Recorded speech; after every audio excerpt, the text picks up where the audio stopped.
Alright, what's up guys? Outdoorsman Ben here, and just wanted to show you guys real quick how to extend your axle breathers if you're going to be going through some minor water crossings or whatever. This is just something you might want to do for extra, I guess, breathing room. It's cheap, relatively cheap. Paid about $10 to do this. Basically all you're going to need is some hose that matches the current breathers you have.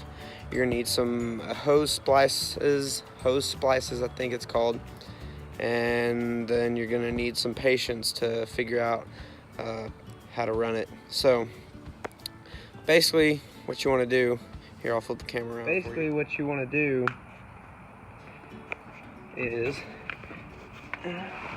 get that same sized hose right there.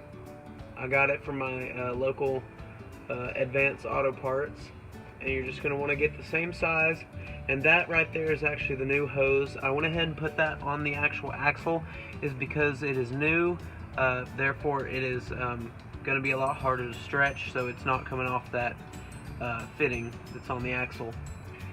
Basically what you're going to do is you're going to run that up. You're going to want to leave some space for when your axle is flexing. See, so I've left plenty of room there. You're going to want to run it up through the chassis, and then what everybody's told me to do is to run it up through this tail light, and so that's what I've done. It comes through the chassis right there, and then up under here. You might not be able to see it, but it goes in a hole right there. Yes, you will have to drill that out, and there's going to be some foam in the way, so be prepared to wear some glasses, keep that out of your face. I just used a circular drill bit. And then I'm not taking this tail light off again because it gave me some trouble coming off because of pollen and other stuff that's gotten in there over time. Basically, I've got the clip that it came with sitting right up here, even with this tail light. So basically all that's doing is moving your breather.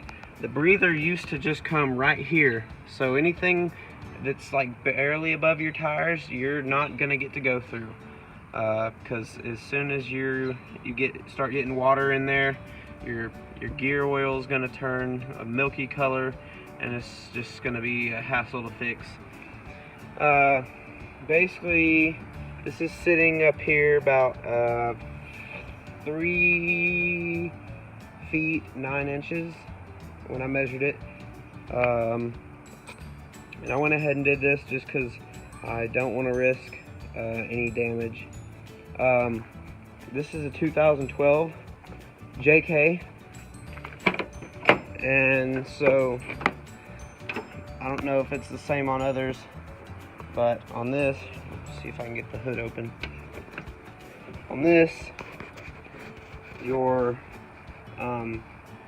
front axle breather is going to come up above there, above the shock mount, and that gives you up to about your fender, so you should be good there.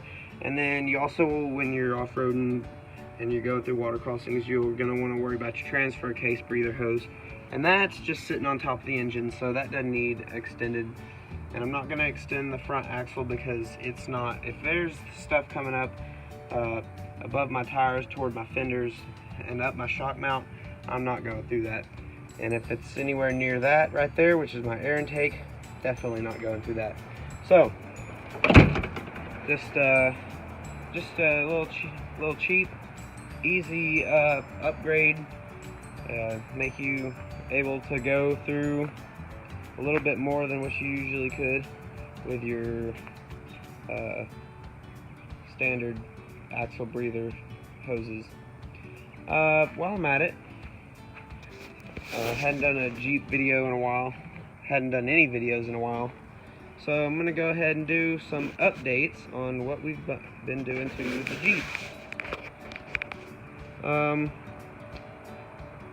Let's see, first thing we did after the last Jeep video you've seen is we've gotten the heavy duty drag link and tie rod kit.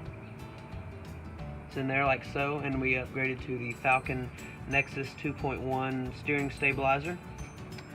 Also, I noticed that our coil springs were bowing, and so we upgraded those too. And what you see right there is the Falcon 3.3 shock, adjustable shock. And that's pretty much all we've done suspension wise since the last video. FYI, I would not recommend a Trailmaster lift kit. They suck, and they're just going to cost you more money than you need to pay. If you're going anything suspension wise, I'd go with either Terraflex or Fox or some of the more expensive brands, because while you are going to pay more, you're getting a better quality too. Some things I've done recently is I got the stubby antenna, and that's just so the standard one isn't hitting when we go off-road. Just recently added a CB to the mix for trail communication. Hadn't really done anything in the interior other than these WeatherTech floor mats, which are great, and they're good for when your roof leaks. Not sure if everybody's does that, but for when your roof leaks and it gets in your floorboard, so that's good. The stock tire carrier was not gonna work for these 35s, so that is gone. We now have the Terraflex heavy duty tire carrier. Tomorrow I'm getting in my high lift jack mount and CB mount, so I'll be doing the antenna and stuff tomorrow, hopefully. Third brake light remounts in the center, which is kind of cool. Let's see.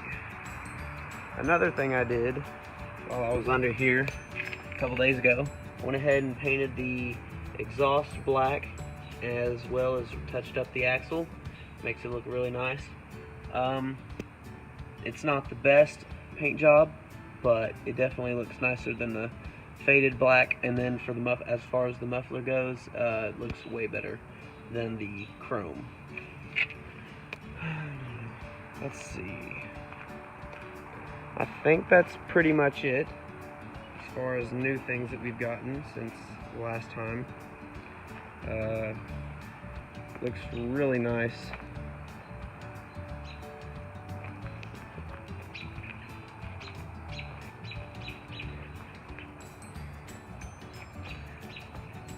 And I think that's going to be it. So back to the breather hose install. It's going to be a good choice for you if you're in Arkansas and you're going around the Ozarks and stuff and going through creeks often. That's going to be a good thing for you. So costs you around $8. No, I said 10 earlier, but I was just rounding up. But it's about $8, and it's decently easy. So I think that's about all. Catch you guys with the next update. It's Outdoorsman Ben. Don't forget to explore, dream, discover.